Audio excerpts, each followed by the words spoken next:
പ്രമേഹമുള്ള പലരും എനിക്ക് മെസ്സേജ് അയച്ച് ചോദിക്കും, എടാ നിന്റെ കയ്യിൽ എന്ത് മെഡിസിനാണ് ഉള്ളത്, നീ എങ്ങനെയാണ് ആൾക്കാരുടെ ഷുഗർ കൺട്രോൾ ആക്കുന്നത്, മരുന്ന് കഴിച്ചു മടുത്തു, ഷുഗർ ഒട്ടും തന്നെ കൺട്രോൾ ആയി കിട്ടുന്നുമില്ല, എന്നെ ഒന്ന് സഹായിക്കാവോ എന്ന് ചോദിച്ചിട്ടാണ് എനിക്ക് പലരും മെസ്സേജ് അയക്കുന്നത്.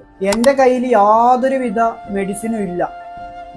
ഞാൻ പ്രമേഹത്തിന്റെ അടിസ്ഥാനപരമായ അറിവുകൾ നിങ്ങൾക്ക് ഷെയർ ചെയ്ത് തന്നാണ് നിങ്ങളുടെ ഷുഗർ ലെവൽ നിയന്ത്രണ വിധേയമാക്കുന്നത്. ഞാനൊരു ഡയബറ്റീസ് വാരിയർ ആണ്. എനിക്ക് ചെറുപ്പത്തിൽ തന്നെ ടൈപ്പ് 1 പ്രമേഹം പിടിപെട്ടതാണ്. അതുകൊണ്ട് തന്നെയാണ് ഡയബറ്റീസ് എഡ്യൂക്കേറ്ററായി പ്രവർത്തിക്കാമെന്ന് തീരുമാനിച്ചത്. എൻ്റെ ജീവിതം മാറിയത് പ്രമേഹത്തിന്റെ ബേസിക് എഡ്യൂക്കേഷൻ എനിക്ക് ലഭിച്ചതിന് ശേഷമാണ്. എൻ്റെ അതേ അവസ്ഥയിലൂടെ പോകുന്ന ആൾക്കാരുടെ ജീവിതത്തിൽ ഒരു മാറ്റം കൊണ്ടുവരാൻ പറ്റുമെന്നുള്ള ഒരു കോൺഫിഡൻസ് എനിക്കുണ്ടായിരുന്നു. അതുകൊണ്ട് കഴിഞ്ഞ 3 വർഷമായി എൻ്റെ അതേ അവസ്ഥയിലൂടെ പോകുന്ന ആൾക്കാർ, ഇത് ടൈപ്പ് 1 ആയിക്കോട്ടെ ടൈപ്പ് 2 ആയിക്കോട്ടെ, അങ്ങനെയുള്ള ആൾക്കാരുടെ ജീവിതത്തിലേക്ക് ഇറങ്ങിച്ചെന്ന് അവരെ സന്തോഷിപ്പിക്കലാണ് എൻ്റെ ഇപ്പോഴത്തെ പരിപാടി.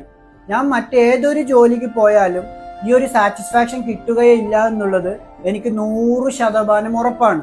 നിങ്ങളുടെ പരിചയത്തിൽ ആരെങ്കിലും പ്രമേഹം കാരണം ബുദ്ധിമുട്ടുന്നവരുണ്ടെങ്കിൽ ഞാൻ നടത്തിവരുന്ന ബേസിക് ഡയബറ്റീസ് എഡ്യൂക്കേഷൻ ക്ലാസ്സിൽ പങ്കെടുത്ത് അവരുടെയും ഷുഗർ ലെവൽ നമുക്ക് നിയന്ത്രണ വിധേയമായി കൊണ്ടുവരാവുന്നതാണ്.